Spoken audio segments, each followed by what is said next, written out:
বীজটা না হওয়ার জন্য অনেকে অনেক ওয়েতে চেষ্টা করছে। আপনাদের জমির দাম 10 টাকার জমি 5 টাকা করে কিনবে, এই ধান্দার জন্য এই বীজটা না হওয়ার জন্য চেষ্টা করছে। আমি কাউকে ইনশাল্লাহ ভয় পাই না, আমি আল্লাহকে ছাড়া কাউকে ভয় পাই না। এটি প্রায় 100 কোটি টাকার একটি বীজ।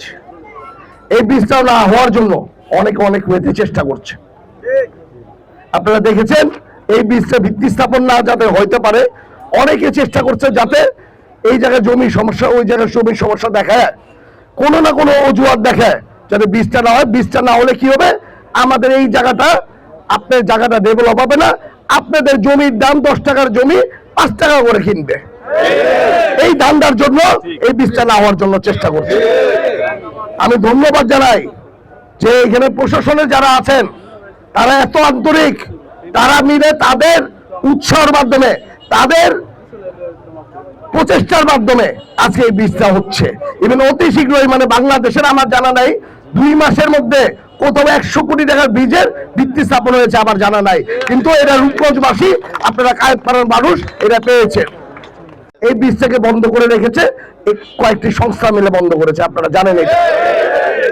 যাদের এগেন্সে কেউ কোনো কথা বলতে সাহস পায় না, কিন্তু আমি বলতে চাই রূপগঞ্জবাসী যখন আমাকে পাঠিয়েছে কোথাও, আমি কাউকে ইনশাল্লাহ ভয় পাই না, আমি আল্লাহকে ছাড়া কাউকে ভয় পাই না। আমাদের এখানে জলসিঁড়ি আছে।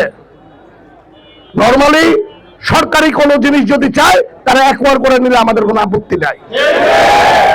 এখন সরকারি একটি সংস্থা, যে সংস্থা বলছে তারা আমাদের জমি নিবে, আমরা মেনে নিয়েছি। আমাদেরকে প্রপার দাম দেন জমির, আর দয়া করে তারা কতটুকু জায়গা নিবে এই জায়গাটাকে আমাকে দিয়ে আছি। আপনারা ডাকেন, আমরা একসাথে বসে ওনারা কি চাচ্ছে আমাদেরকে এটা একটা সমাধান পর্যায়ে নিয়ে যান দয়া করে। কারণ রূপগঞ্জবাসী আজ থেকে এত বছর ধরে এই জলায় চলতেছে, এই যন্ত্রণা থেকে আপনারা রেহাই দেন।